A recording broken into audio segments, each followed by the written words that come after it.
नमस्कार दोस्तों, आज हम बात करेंगे जलपरी के रहस्यों के बारे में। आज हम जानेंगे जलपरी क्या होती है, जलपरी कहाँ रहती है और कहाँ से आती है और इसका रहस्य क्या है। जलपरी का जिक्र हमें हर देश की पौराणिक कथाओं में देखने को मिलता है, तो क्या हम इस बात से इनकार कर दें कि इसका वजूद कभी था ही नहीं। अब हमारे सामने सवाल ये खड़ा होता है कि अगर इसका अस्तित्व था ही नहीं तो फिर इसकी कल्पना प्राचीन काल से कैसे की जाती रही है। क्या ऐसा हो सकता है कि जिस चीज का वजूद नहीं हो वह हमारी कथाओं का हिस्सा हो, या फिर सच्चाई कुछ और है। जलपरी ऐसा जलीय जीव है जिसके शरीर का ऊपरी हिस्सा औरत का और निचला हिस्सा मछली जैसा होता है। पौराणिक कथाओं के अनुसार जलपरियां सुरीली धुन में गाकर इंसानों को अपनी ओर आकर्षित करती थी, जिससे उनका ध्यान भटक जाता था।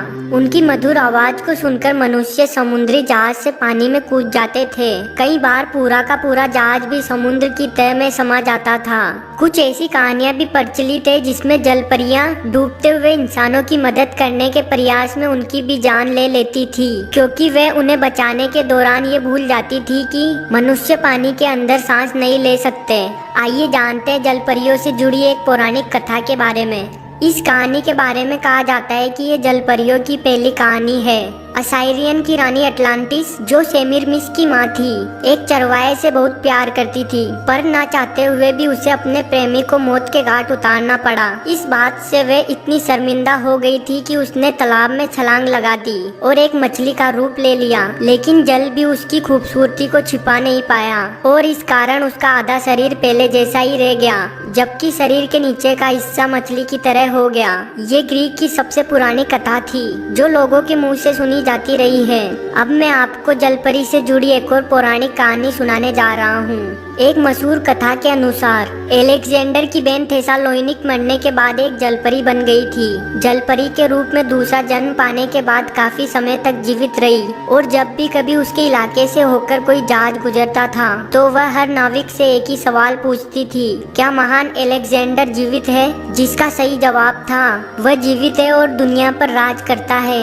ये सुनने के बाद वह बेहद खुश हो जाती थी और जहाज को जाने का रास्ता दे देती थी।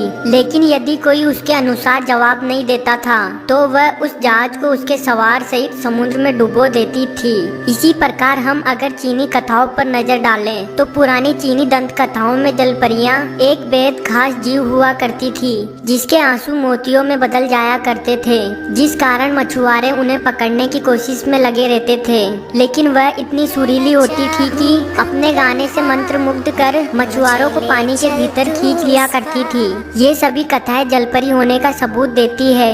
अगर हम वैज्ञानिक और विशेषज्ञों की दृष्टि से देखें तो जलपरी जैसे किसी भी जीव का कोई वजूद नहीं है। यह मनुष्य द्वारा की गई एक कोरी कल्पना है। यदि जलपरी का वाकई कोई वजूद है तो वह एक न एक दिन हमारे सामने जरूर आएगी। मुझे जलपरी पर रिसर्च करने और इस वीडियो को बनाने में बड़ी मेहनत लगी। इसी